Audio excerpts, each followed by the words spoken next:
ધોરણ 7 ગણિત પ્રકરણ 6 ત્રિકોણ અને તેના ગુણધર્મો સ્વાધ્યાય 6.5 પહેલો પ્રશ્ન છે ત્રિકોણ PQR માં ખૂણો P એ કાટખૂણો છે। જો PQ નું માપ છે 10 સેમી અને PR નું માપ 24 સેમી હોય તો QR શોધો।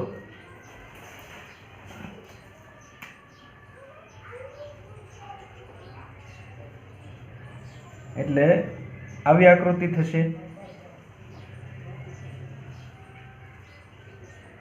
ખૂણો P કાટખૂણો જેવું કીધું છે એટલે એને આપણે P કહેશું।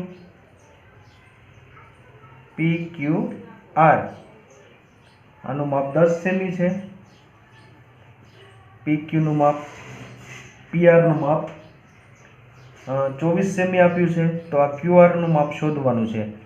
આ QR છે એને કર્ણ કહીશું એટલે પાયથાગોરસના પ્રમેય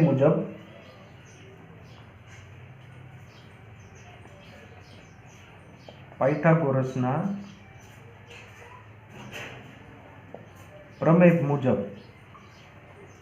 કર્ણનો વર્ગ છે એ બે બાજુના વર્ગના સરવાળા જેટલો હોય છે એટલે કે કર્ણ QR નો વર્ગ એ બરાબર થશે PQ નો વર્ગ વત્તા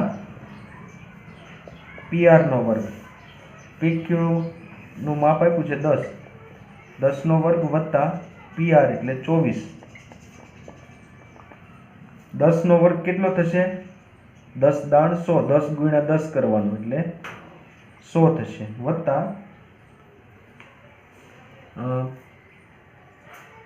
24 નો વર્ગ એટલે 24 નો વર્ગ કરવા માટે પહેલા આપણે 4 નો વર્ગ કરીશું ચોકે ચોકે 16 પછી 2 નો વર્ગ કરીશું 2 દુ 4 એને તો 4 ને 4 સાથે ગુણવાથી એનો વર્ગ મળે ચોકે ચોકે 16 2 ને 2 સાથે ગુણવાથી એનો વર્ગ મળે 2 દુ 4 પહેલું સ્થાન કેન્સલ કરી દઈશું પછી ગુણાકાર 2 ચોક 8 8 દુ 16 સરવાળો કરી દઈએ 6 ના 6 1 ને 6 7 4 ને 1 5 એટલે આ રીતે આપણે વર્ગ શોધી શકીએ। 24 નો વર્ગ છે 576 મળ્યો આપણને। 24 નો વર્ગ કેટલો મળ્યો 576 અથવા તમે 24 ગુણ્યા 24 કરીને પણ એનો વર્ગ મેળવી શકો એટલે 676। હવે એનું વર્ગમૂળ શોધવાનું છે। 676 નું વર્ગમૂળ શોધવા માટે આપણે 10 સુધીના વર્ગ આપણે યાદ રાખીશું। 1 નો વર્ગ 1 2 નો વર્ગ 4 3 નો વર્ગ 9 4 નો વર્ગ ચોકે ચોકે 16 5 નો વર્ગ 25 6 નો વર્ગ 36 7 નો વર્ગ 49 8 નો વર્ગ 64 9 નો વર્ગ 9 9 81 10 નો વર્ગ 10 દાણ 100 એટલું યાદ રાખીશું। હવે અહીં લખીશું આપણે 676 બે ની જોડી બનાવી લઈશું અને આ રીતે ભાગાકાર કરશું। હવે 6 છે ડાબી બાજુ પહેલો અંક એ 4 અને 9 ની વચ્ચે આવે છે 6 એમાંથી નાનો અંક 4 છે તો એનો વર્ગમૂળ 2 છે તો 2 થી ભાગ ચલાવીશું। અહીંયા જે મૂકો અંક એ જ ઉપર મૂકવાનો 2 દુ 4 અને એ જ અંક છે અહીં ઉમેરવાનો જેટલે ભાગ ચલાવાય એ ઉપર ભાગફળમાં મૂકવાનો અને એટલો જ ઉમેરવાનો એટલે 2 ને 2 4 6 માંથી 4 જાય તો 2 વધે પછી આખી જોડી ઉપરની નીચે ઉતરવાની 76। હવે આ 27 છે તો 4 નો ઘડિયો બોલવાનો 4 ને કઈ સંખ્યા વડે ગુણો તો 27 ને નજીક પહોંચી શકાય એનાથી મોટી સંખ્યા ના હોવી જોઈએ તો 4 એકા 4 4 દુ 8 4 તેરી 12 ચોકે ચોકે 16 4 25 4 છક 24 4 સત્તા 28 મોટા થઈ ગયા એટલે 4 છક 24 તો આ 46 આવ્યા। અહીંયા આપણે 6 મૂક્યા તો ઉપર પણ કેટલા મૂકવા પડશે 6 એટલે 46 છક કરીએ આપણે 46 છક 6 6 36 ઉદી આવી 3 6 ચોક 24 ને 27 276 આવી ગયા। એટલે 46 છક એટલે અહીંયા પણ 6 મૂકવા પડશે. 46 6 કર્યા તો આપણને 276 મળ્યા એટલે શૂન્ય થઈ ગયા. 6 ને 6 12 નો બગડો, વધી આવી 1 4 ને 1 5. અહીંયા જે આ ભાગફળ મળે એનાથી અહીં ડબલ સંખ્યા મળવી જોઈએ. 26 દુ 52 એટલે આપણને વર્ગમૂળ કેટલું મળ્યું? આ QR નો વર્ગ આપણને 676 મળ્યો. તો QR જોતું હોય આપણે તો આ 676 નું વર્ગમૂળ લેવું પડે. તો એનું વર્ગમૂળ આપણને કેટલું મળ્યું? QR નું વર્ગમૂળ 676 નું વર્ગમૂળ મળ્યું આપણને 26. એટલે કર્ણનું માપ કેટલું આવ્યું? 26. હવે આ રીત યાદ રાખી લેવાની. આપણે લિંક પણ મૂકી દઈશ એટલે વર્ગમૂળ શોધવાનું આપણે હું લિંક મૂકી દઈશ. બીજો પ્રશ્ન છે, ત્રિકોણ ABC માં ખૂણો C કાટખૂણો છે. એટલે એની બાજુનો કાટખૂણાની બાજુ છે એ કર્ણ થશે. જો AB બરાબર 25 કર્ણનું માપ આપ્યું છે, AC એક બાજુનું માપ આપ્યું છે, તો BC શોધો, બીજી બાજુનું માપ શોધવાનું છે. તો ત્રિકોણ ABC માં ખૂણો C એ કાટખૂણો છે. તેથી AB બાજુ છે કર્ણ થશે. AB છે એ કર્ણ થશે. તેથી કર્ણનો વર્ગ બરાબર બે બાજુના વર્ગના માપનો સરવાળો. AB વર્ગ કર્ણનો વર્ગ પ્રથમ બાજુ AC એનો વર્ગ વત્તા BC એનો વર્ગ. આનું માપ આપ્યું છે કર્ણનું 25 નો વર્ગ બરાબર AC 7 નો વર્ગ વત્તા BC નું માપ આપ્યું નથી, એ શોધવાનું છે. તેથી 25 નો વર્ગ 625 થશે. 25 ગુણ્યા 25 કરશું, અથવા હમણાં જે રીતે જોઈ એનાથી 7 નો વર્ગ 7 49 થશે પ્લસ BC નો વર્ગ. તેથી BC ના વર્ગને કરતા બનાવીએ તો 625 માંથી 49 બરાબરની ડાબી બાજુ આવે તો બાદ થાય. તેથી BC નો વર્ગ બરાબર 625 માંથી 49 જાય તો 576. હવે BC આપણે જોતું હોય તો 576 નું વર્ગમૂળ શોધવું પડે. હમણાં જે રીત જોઈ એનાથી તમે એનું વર્ગમૂળ શોધવાનો પ્રયત્ન કરશો તો તમને 24 મળશે. એટલે BC બરાબર 24 સેમી. BC નું માપ છે એ 24 સેમી મળશે. ત્રીજો પ્રશ્ન આપ્યો છે, 15 મીટર લાંબી નિસરણી છે એને દિવાલ સાથે ટેકવતા તે જમીનથી 12 મીટર ઊંચી બારી સુધી પહોંચે છે. આ જમીન છે એનાથી અહીં 12 મીટર ઊંચાઈ સુધી આમ નિસરણી પહોંચે છે. નિસરણીના જમીન પરના છેડો, નિસરણીનો જમીન પરનો છેડો એનું દિવાલથી અંતર એ શોધો. એટલે એને અંતર આપણે એ કીધું છે. તો અહીંયા આપણે જોઈ શકીએ છીએ કે આ કાટખૂણો બને છે અને કાટખૂણાની સામેની બાજુ છે એ કર્ણ થશે. તેથી પાયથાગોરસના પ્રમેય મુજબ લખીએ આપણે, પાયથાગોરસના પ્રમેય મુજબ કર્ણનો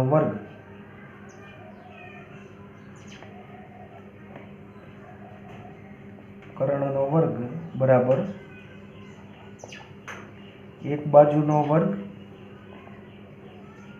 પ્લસ બીજી બાજુનો વર્ગ. કર્ણનો વર્ગ કેટલો? કર્ણ 15 મીટર છે એટલે એનો 15 નો વર્ગ કરીશું. એક બાજુનું માપ આપ્યું છે 12 મીટર એટલે એનો 12 નો વર્ગ કરીશું. બીજી બાજુનો વર્ગ એટલે એનો વર્ગ, એનું માપ આપ્યું નથી. હવે 15નો વર્ગ આપણે કરીએ તો આપણને 225 મળે. 12નો વર્ગ કરીએ તો 144 મળે પ્લસ એનો વર્ગ. હવે એના વર્ગને કરતા બનાવીએ તો 144 બરાબરની ડાબી બાજુ જાય એટલે 225માંથી એ બાદ થાય. 225માંથી 144 બાદ થાય તો 81 મળે. 81 બરાબર એનો વર્ગ. હવે એ વર્ગ છે એનું વર્ગમૂળ લઈએ તો આપણે 81નું પણ વર્ગમૂળ લેવું પડે. તેથી 81નું વર્ગમૂળ 9 મળે આપણને.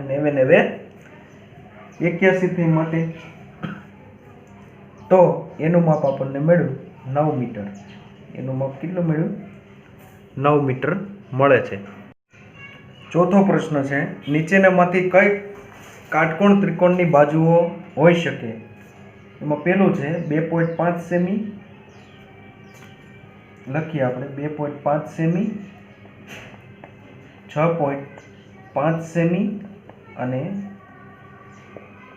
6 સેમી. એમાંથી આપણે જોઈ શકીએ છીએ કે સૌથી મોટી બાજુ છે એ કર્ણ હોઈ શકે. કર્ણનું માપ છે એ હંમેશા મોટું હોય છે. શું કામે? કારણ કે પાયથાગોરસના પ્રમેય મુજબ કર્ણનું માપ એ બાકીની બે બાજુના વર્ગ, કર્ણનો વર્ગ છે બાકીની બે બાજુના વર્ગના સરવાળા જેટલું હોય. એટલે કર્ણ તરીકે આપણે કોને લઈશું?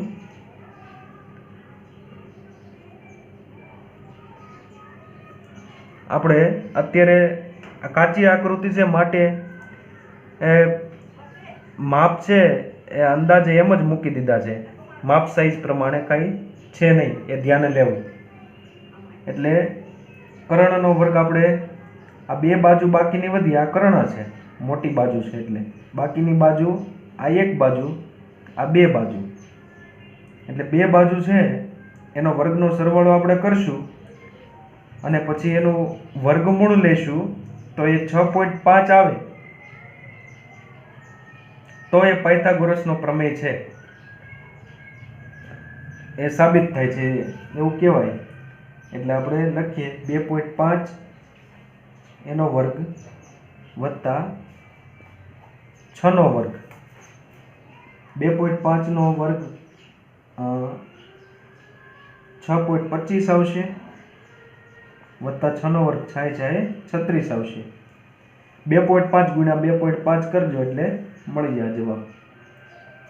હવે આ રીતે 2.5 ગુણ્યા 2.5, 1 પોઈન્ટ જમણી બાજુ ખસ્યા, અહીંયા પણ 1 પોઈન્ટ જમણી બાજુ ખસ્યા એટલે 1 ને 1 કેટલા થઈ ગયા? 2. આપણે સરવાળો અહીંયા ગુણાકારની અંદર સરવાળો કરીએ છીએ નીચે એટલે અહીંયા સરવાળો કરવાનો પોઈન્ટનો. હવે 25 25 અને સમજી અને એનો સરવાળો કરી નાખવાનો. એકમ દશકની 0, 2 પંચા 10 ની 0 વધી આવી 1, 2 દુ 4 ને 1 5 વત્તા 25 25 25 નો પાંચડો વધી આવી 2, 5 દુ 10 ને 2 12, 5 2 અને 6.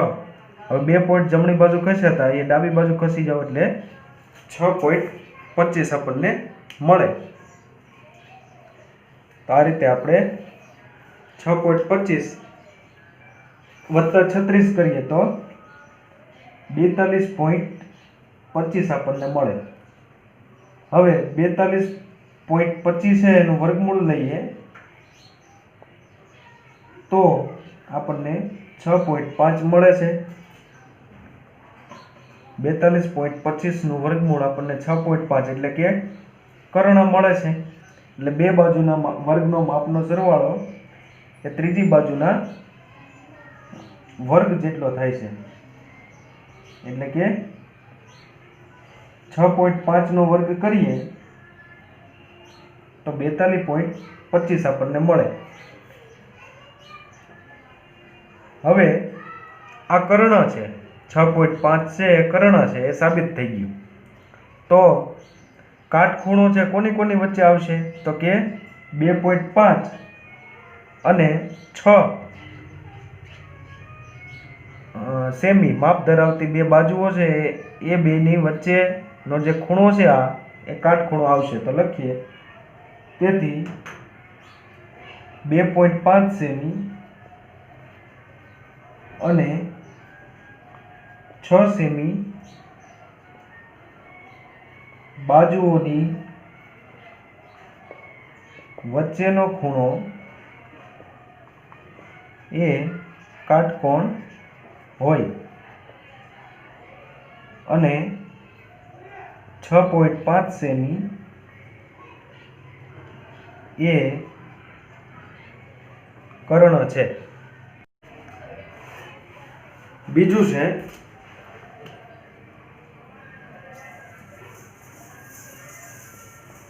2 સેમી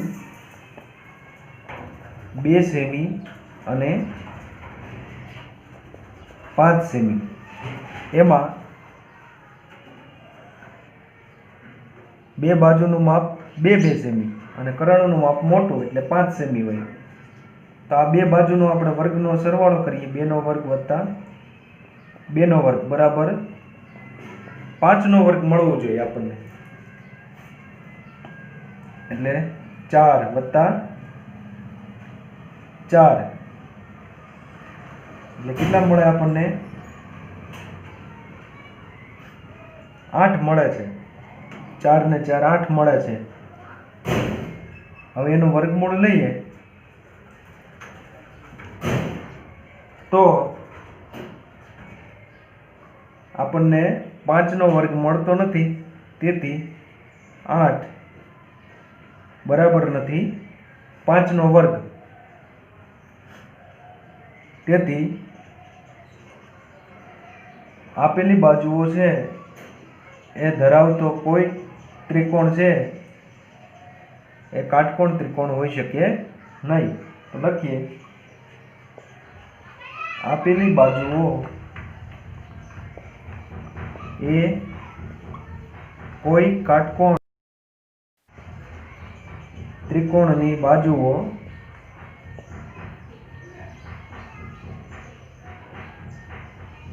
ન હોઈ શકે.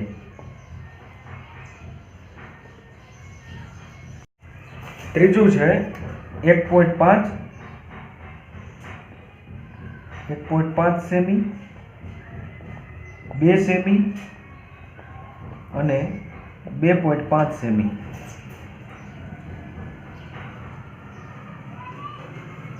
હવે સૌથી મોટી બાજુ 2.5 સેમી એ કર્ણ થશે. 2 સેમી અને 1.5 સેમી એ બાકીની બે બાજુ થશે. એટલે 1.5 નો વર્ગ વત્તા 2 નો વર્ગ એ બરાબર થશે 2.5 નો વર્ગ. આ કાટકોણ ત્રિકોણ 1.5 નો વર્ગ કરીએ તો આપણને 2.25 મળે વત્તા 2 નો વર્ગ 4 મળે. એનો સરવાળો કરીએ એટલે 6.25 મળે આપણને. 6.25 છે એને બરાબર 2.5 નો વર્ગ થશે. એટલે 6.25 નું વર્ગમૂળ લઈએ તો એ આપણને કર્ણનું માપ મળે છે. એટલે આ પાયથાગોરસનો પ્રમેય સાબિત થાય છે. તો કર્ણ એ 2.5 સેમી વાળું બાજુ છે એ કર્ણ થશે અને કાટકોણ છે એ 1.5 સેમી અને 2 સેમીના માપની વચ્ચે મળશે. તો લખીએ કર્ણનું માપ 2.5 સેમી થશે તથા કાટકોણ એ 1.5 સેમી અને 2 સેમી ની 2 સેમી માપ ધરાવતી બાજુઓ વચ્ચેનો ખૂણો થશે.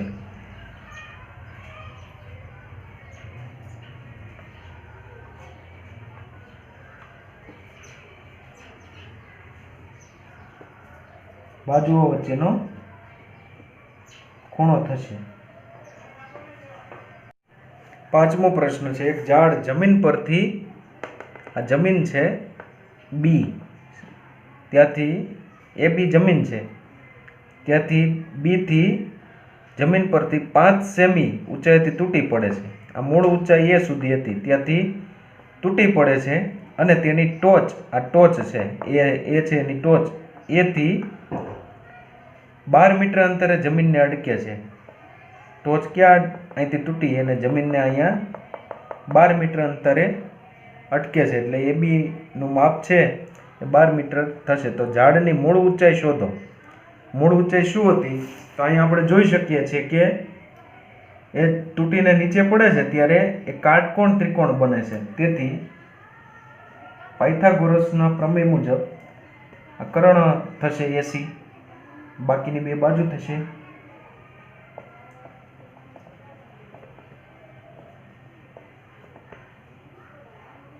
કર્ણનો વર્ગ એટલે કે 80 નો વર્ગ ની બે બાજુઓ AB વત્તા BC ના વર્ગ જેટલો થશે. 80 આપણે શોધવાનું છે એટલે AB નો વર્ગ એટલે 12 નો વર્ગ વત્તા BC નો વર્ગ એટલે 5 નો વર્ગ, AB નો વર્ગ 144 થશે, 12 નો વર્ગ વત્તા 5 નો વર્ગ 25, 25 25, બંનેનો સરવાળો આપણે કરીશું તો 169 મળશે. એટલે 80 વર્ગ બરાબર 169 મળશે. તો એનો વર્ગ 80 શોધવું હોય તો આપણે 169 નું વર્ગમૂળ લેવું પડે. તેથી 80 બરાબર આપણને 169 નું વર્ગમૂળ 13 મળશે. હવે આ 80 બરાબર 13 મળ્યું. તો 13 એટલે શું? તો કે અહીંથી તૂટીને અહીંયા પડ્યું હતું એટલે 13 મીટર અહીંયા. એટલે આ બેનો સરવાળો કરીશું તો એની મૂળ ઊંચાઈ મળશે. તેથી ઝાડની ઊંચાઈ બરાબર BC વત્તા 80 બરાબર 5 મીટર વત્તા 13 મીટર બરાબર 18 મીટર. તેથી ઝાડની ઊંચાઈ કેટલી થશે? 18 મીટર થશે. છઠ્ઠો પ્રશ્ન છે, ત્રિકોણ PQR માં ખૂણો Q અને R અનુક્રમે Q નું માપ 25 અંશ આપ્યું છે અને R નું માપ, ખૂણા R નું માપ 65 અંશ આપ્યું છે. તો નીચેનામાંથી Q સાચું છે એ આપણે લખવાનું છે. તો આપણે પહેલા જોવું પડે. આપણને ખબર છે કે ત્રિકોણના ત્રણેય ખૂણાના માપનો સરવાળો 180 અંશ થાય છે. તો લખીએ ત્રિકોણના ત્રણેય ખૂણાના માપનો સરવાળો 180 અંશ થાય છે. તેથી ખૂણો P વત્તા ખૂણો Q વત્તા ખૂણો R બરાબર 180 અંશ થશે. તેથી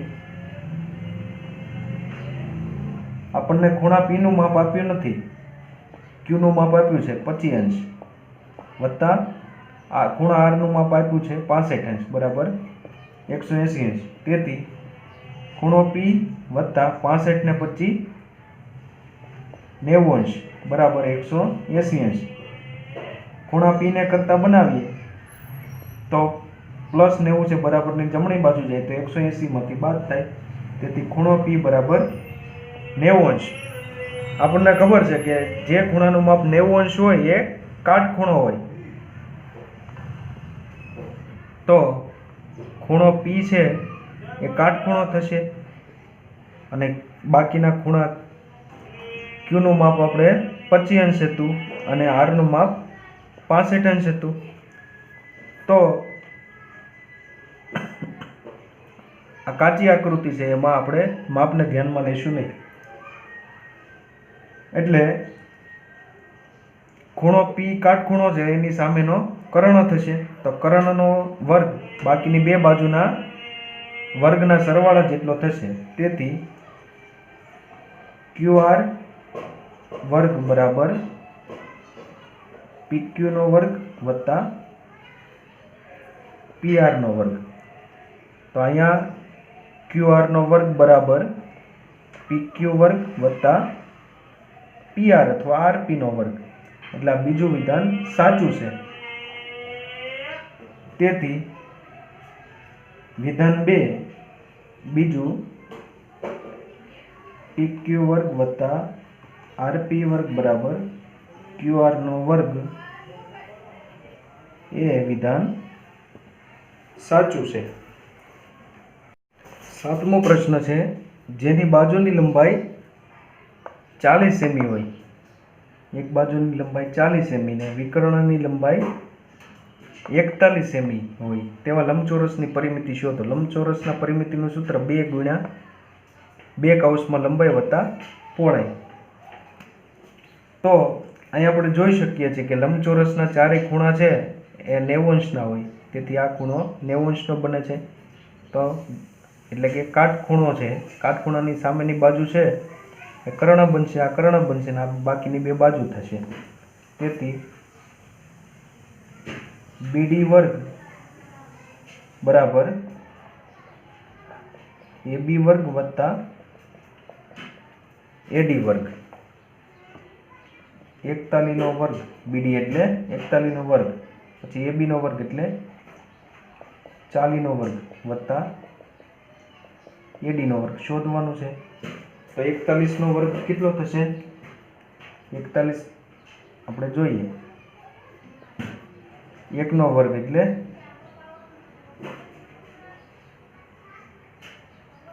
0,1, પછી 4 નો વર્ગ એટલે 16, તો પેલું સ્થાન ખાલી મૂકી દઈએ, 4 × 4 4 × 2 8 એટલે 1 નો 1 8 6 ને 1 સરવાળો કરીએ તો 1681 થાય છે। 1681 ચોકે ચોકે 16 અને 2 0 એટલે 40 નો વર્ગ થશે 1600 વત્તા AD નો વર્ગ। હવે આ સમીકરણને આપણે ફેરવી નાખીએ, ઉલટાવી નાખીએ। 1600 વત્તા AD નો વર્ગ બરાબર 1681 થશે। સમીકરણને ઉલટાવતા હવે AD ના વર્ગને કરતા બનાવીએ તો 1600 બરાબરની જમણી બાજુ જાય, તો 1681 માંથી 1600 બાદ થાય, તેથી AD નો વર્ગ બરાબર આપણને 81 મળશે। હવે એમાંથી AD શોધવું હોય તો 81 નું વર્ગમૂળ લેવું પડે, તેથી AD બરાબર 9, 9 × 81, તો આ આપણને 9 સેમી મળ્યું। તો લંબાઈ મળી ગઈ 40 સેમી અને આપણને પહોળાઈ મળી 9 સેમી। તો આપણે લખીએ લંબચોરસની પરિમિતિ બરાબર 2 કૌંસમાં લંબાઈ વત્તા પહોળાઈ, લંબાઈ છે 40 સેમી વત્તા પહોળાઈ છે 9 સેમી, 2 કૌંસમાં 40 ને 9 49 સેમી બરાબર 49 ગુણ્યા 2 કરો એટલે 98 સેમી, એટલે લંબચોરસની પરિમિતિ મળશે 98 સેમી। 8મો પ્રશ્ન છે, સમબાજુ ચતુષ્કોણના વિકર્ણોના માપ 16 સેમી અને 30 સેમી છે। એટલે વિકર્ણ આપ્યું છે, આ વિકર્ણ છે આ AC અને BD, તો એના માપ છે AC નું માપ ધારો કે 16 સેમી છે, તો આખા AC નું માપ 16 સેમી એટલે 2 કટકા 8 સેમી વત્તા 8 સેમી, બીજા વિકર્ણનું માપ 30 સેમી છે તો 15 સેમી અને 15 સેમીના 2 કટકા। તો સમબાજુ ચતુષ્કોણમાં વિકર્ણો છે એકબીજાને કાટખૂણે દુભાગે છે, એટલે કાટખૂણો બને। અહીંયા કોઈ પણ તમે વિકર્ણ લ્યો તો એનું કાટખૂણો બને, કાટખૂણે એકબીજાને દુભાગે છે એટલે 90 અંશ છે। તો અહીંયા આપણે જોઈ શકીએ છીએ કે અહીંયા કાટકોણ ત્રિકોણ બને છે, કાટખૂણાની સામેની બાજુ આ એ કર્ણ થશે, તેથી પાયથાગોરસ ના પ્રમેય મુજબ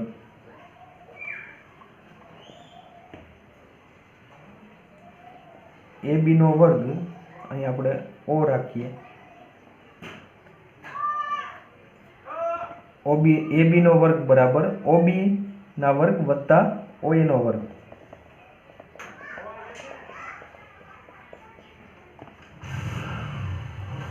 ઓબીનો વર્ગ છે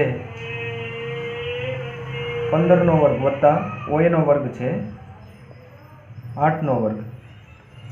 15નો વર્ગ છે એ 225 થશે વત્તા 8નો વર્ગ 8 64 થશે. બંનેનો સરવાળો કરીએ તો 289 થાય. હવે એ બીનો વર્ગ આપણને 289 મળ્યો. હવે એ બી શોધવું હોય તો આપણે 289નું વર્ગમૂળ શોધવું પડે. તો 17નો વર્ગ છે એ 289 એટલે 289નું વર્ગમૂળ 17 મળશે. તેથી આ બાજુનું માપ આપણને 17 સેમી મળ્યું. તો સમબાજુ ચતુષ્કોણમાં ચારેય બાજુના માપ સરખા હોય એટલે 4 ગુણ્યા એક બાજુનું માપ એટલે આપણે લખીએ કે સમબાજુ ચતુષ્કોણની પરિમિતિ બરાબર 4 ગુણ્યા એક બાજુની લંબાઈ બરાબર 4 ગુણ્યા 17 સેમી. એટલે પરિમિતિ આપણને 17 ચોકું 68 મળશે. તેથી પરિમિતિ મળશે 68 સેમી.